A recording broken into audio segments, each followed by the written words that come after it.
Apparently, we are at a halfway point of Tour de Fleece. Have you been treating yourself well? How are you feeling?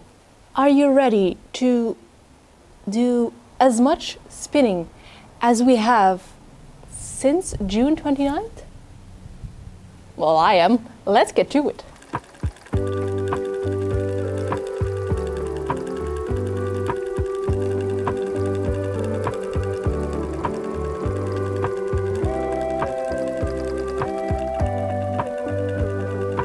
And since we're heading into the second half of Tour de Fleece, maybe we should answer the second most requested question. Do you request a question or do you pose a question? In Dutch, you stel een vraag, but anyway, you know what I mean. The second most requested question was actually, how did I get into knitting? And there is just one answer to, and that is my grandmother, my godmother, who is the same person, my boma, was also my mater. She taught me how to knit when I was approximately 6 years old. She was always knitting. Whenever we asked her stuff, she said, no, first I need to finish my knitting needle. She also taught my sisters, but I am actually the only one who kept doing it on a regular, if not daily basis. She also taught me crochet and Tunisian crochet and some embroidery and many other crafts. She was a magnificent, terrific woman who played a very important role in my life, but who sadly passed away last April at the too young age of 76. But I'm super grateful that she taught me how to knit and crochet and all those things, because now when I'm doing it, when I'm knitting or crocheting, I still feel her near me, with me. I am continuing her legacy. That makes me somewhat proud. I can continue the legacy of this super skilled and super talented woman that was my grandmother. Off to an emotional start. However, she might maybe not entirely approve of what I am doing when I'm knitting now, because she taught me very good, like a good teacher, how to knit English style. But then she learned me how to crochet, and actually for a couple of years I didn't knit. I was so obsessed and so focused with crochet. So then after a couple of years I wanted to start knitting again and figured, well, I know how to knit, and I started knitting in the Eastern uncrossed way, which is not wrong, not at all.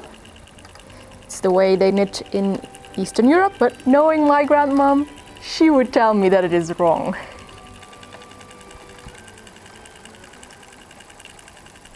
I'm going to honor my own advice and honor the fact that spinning is a slow craft, and I'm going to stop for today. That's not even one bed done, which is, I know, quite different from the 2 beds that I've been spinning daily, but I do what I want to do. Anyway, I'll see you tomorrow. Psych. There was football on television, so yeah, I did spin up my 2 beds on the bobbin. And now I will see you tomorrow for real. Good night. Sleep tight. Hello. Hello. Good morning. Today we're going to go on an adventure, which means more spindle spinning. But before we do that, I have got a little bit of time, so maybe let's card some more beds for the main event of TDF. Do you have any more questions that I can answer at this point? Probably you do. That's maybe an interesting question to talk while we card. What is currently my dream project and what crafts will it evolve? Well, I have this fever dream of first spinning the yarn for it, of course, and then weave a skirt I want to weave my own, well, you know, simple A-line skirt from scratch and then sew it. I think that would be absolutely the coolest thing ever, and I would wear it with so much pride. But as I've mentioned before, it's summer, the studio gets hot because it's badly isolated. So that will probably be more of a project that I endeavor in fall, maybe. We'll see. Right now, that is like the epitome of being crafty for me, is a hand-woven skirt. Look at these logs, aren't they just delicious? Too bad I will have to tear them apart. But they will make such a good yarn. Anyone else just goes sheep straight to the face? I find it to be quite the therapy.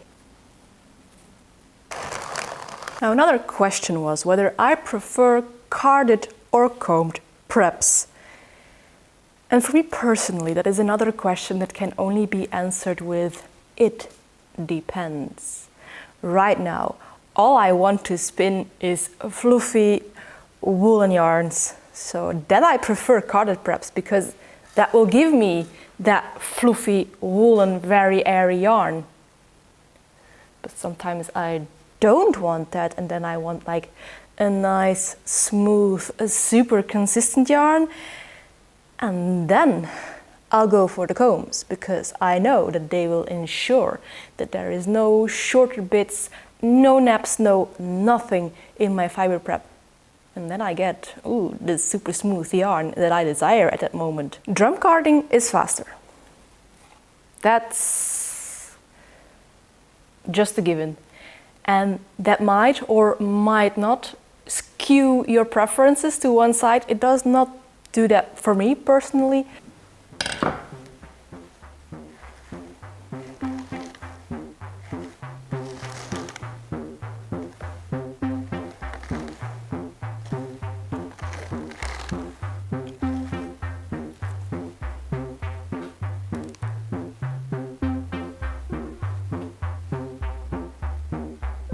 So now about that adventure I was talking about. We might be right now no longer in Belgium, as you can see by the mountainous surroundings. Well, Belgium is an absolutely flat country. We're in Germany today. And look at this.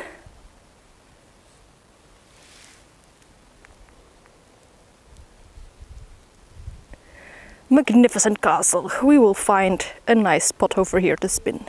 So for this international trip, I have of course brought my English wool that was sent to me from Australia to Belgium, and now it's in Germany. Also a travel tip for those who don't want to pack their entire spinning bowl.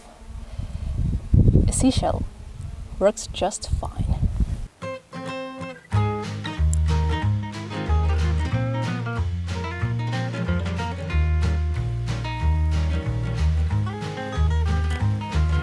I had planned to theme this vlog entirely about all the other fiber crafts that aren't spinning. But you know, now that we're in Germany and we have an outside perspective on Belgium, let's also talk about Belgium, because there are quite a bit of people that are interested about life in Belgium, which as a Belgian I do not understand. But that is probably because if you take the stereotypes of French people and the stereotypes of Dutch/German people and you mix them, that's when you get a Belgian. So when they say the French are hot and passionate and the Dutch are cold and direct, then Belgians are neither hot nor cold. Belgians are lukewarm. It's funny because when you live in the country, you don't really think about that country that much because it's just your normal. But now that we were here in Germany and talking to our German friend, already some differences came up. Like apparently, not every part of Germany has summer vacation already, and their summer vacation lasts 2 weeks shorter than the one in Flanders. We are a trilingual country, but that doesn't mean that everything is in 3 languages. It's not even all in 2 languages. No, not at all. When you are in the Dutch-speaking part of Belgium, everything is in Dutch. And when you are in the French-speaking part of Belgium, everything is in French. But as kids, we're taught the language of the other part of the country. So when we are like 10 years old, we obligatory get French lessons until 18. That does mean I can hold a conversation with French people, even though my grammar is probably abysmal. We also learn English when we are 14, and then German, a little bit of German at 15, because that is the 3rd language of our country. I also learned a little bit of Spanish when I was 17 and 18. So you could say I know 5 languages, and that's like not out of the ordinary in Belgium. We have 3 languages to start with, so why stop there? As I said, Belgium is also a very flat country, so we are constantly in a state of being Bilbo. Mountains, Gandalf, I want to see mountains again! Because we don't have any of our own.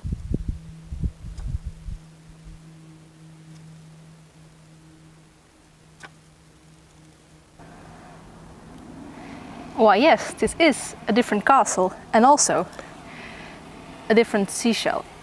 This spindle has a lower and more widened whirl, so it benefits from a flatter surface, because it will, hit the seashell when it's more convex. That makes sense. I'm a bit tired because we climbed all the way up to this castle. But now I can relax and spin a bit. I am, by the way, spinning from the fold because this braid has vertical stripes and I want the colors to be more or less separated in the finished yarn.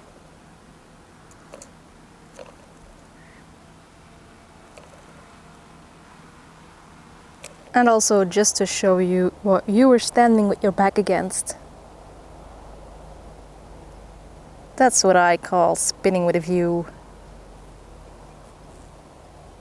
Yeah, feeling good right here.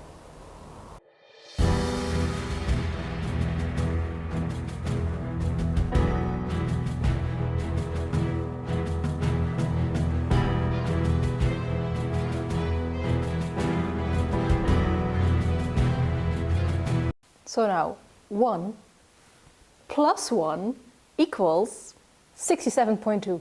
It's Friday. Oh yes, let's go.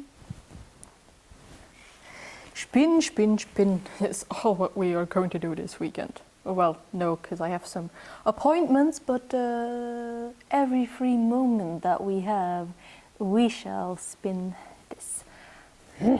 This blue tassel that is just... It's therapy fluff, like my skein that I have spun up already. I have been cuddling and stroking it and petting it all the time. It's therapy fluff. Is there also a thing that for you just feels like therapy? It can be a breed of sheep, but also practicing a craft. Crafts, of course, in and of themselves are proven to be really good for your mental health because they help you relax, get you in a comfortable space, and because sometimes they're repetitive and involve some counting that also relaxes the brain, or so I have been told. Now some of you actually want to know really specific stuff, like not just in general about fiber crafts, fiber arts, but about this one particular thing that we see on the screen. Yes, I have got a question about this over here, my blanket turned backdrop. And the commenter thought that it might have been a knit piece, but actually, in fact, no, it's not. This one is a Tunisian crochet 10-stitch blanket. Tunisian crochet is a craft that is well done with a very long crochet hook, but can make a fabric that is much more akin to knitting than it is to crochet, as you have all your stitches on your very long crochet hook. I was taught this craft, of course, by my grandmother, and yeah, I like it. this was just a project to knit up some of my acrylic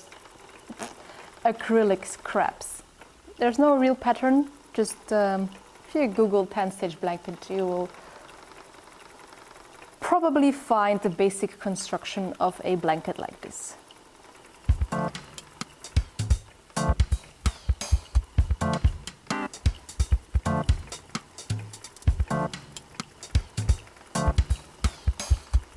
That was a lovely bit of spinning to start the weekend off. I'll see you tomorrow.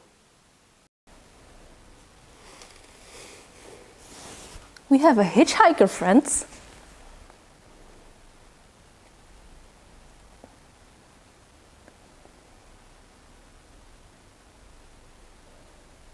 Don't know if you can see, but there's a little snail friend on my boat. Just don't crawl into it. I'm going to put you outside, friend. Ah, you fell. No.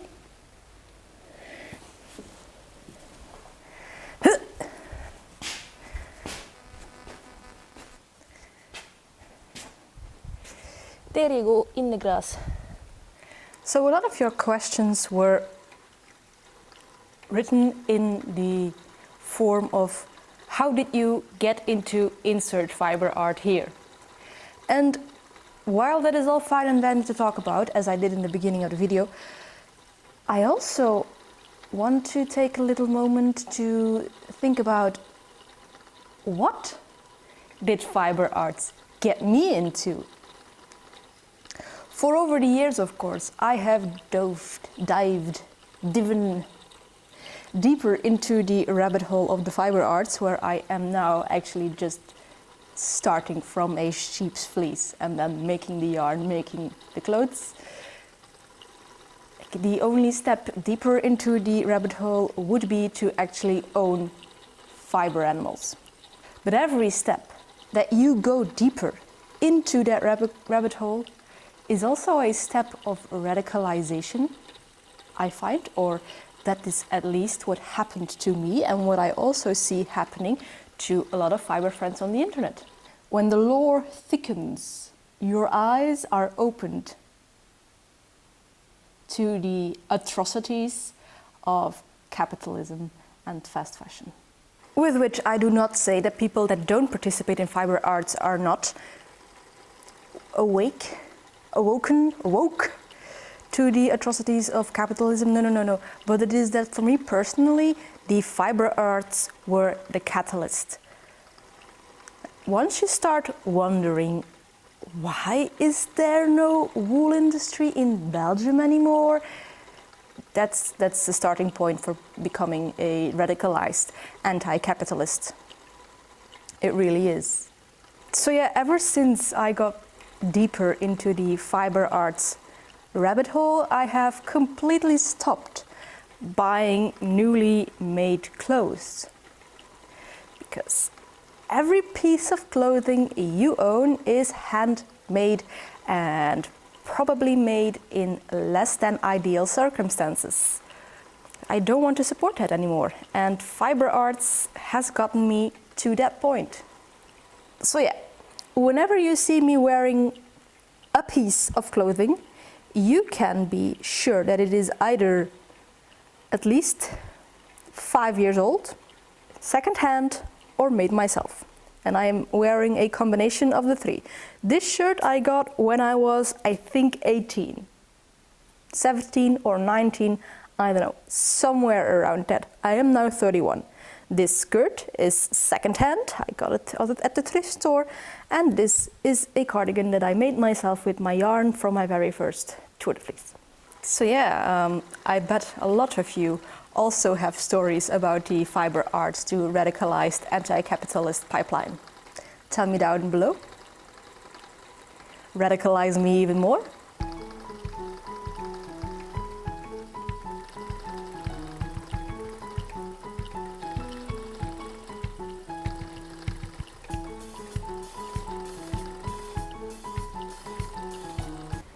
Yeah, so this is what you get when you don't weigh the fluff that goes into your bats.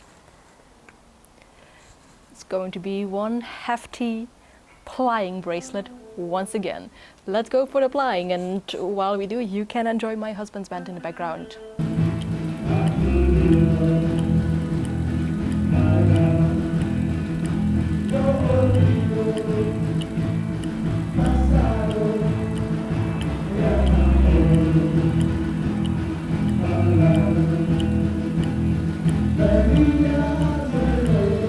Okay, that might be a little bit ridiculous to turn into a plying bracelet. I'm just going to say that this is the start of the next skein and that this is one bat on the bobbin. Yes, okay, because this one is a chungus in and of itself. That's enough, I think, for one skein. Yep. This is another chungus of 372.4 meters. Mm.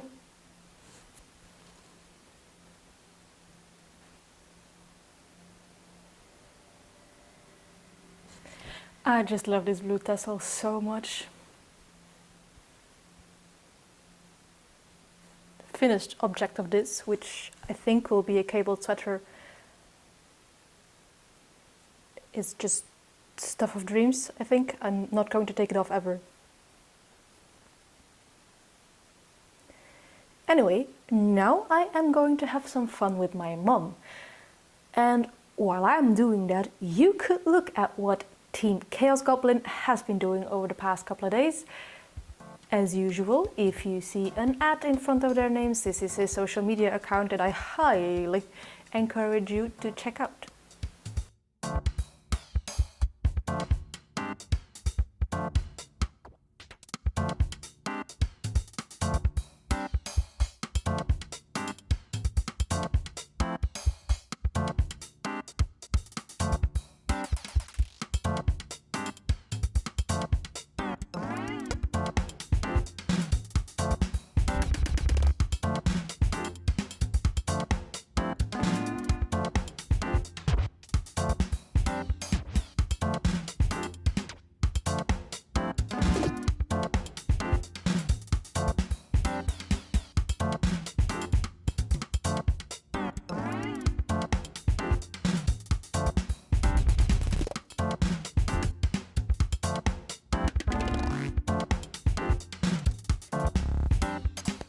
And well, all that there is left to say is if you like these kind of fiber shenanigans and want to follow along for the final week of Tour de Fleece, then maybe you could like, comment or subscribe.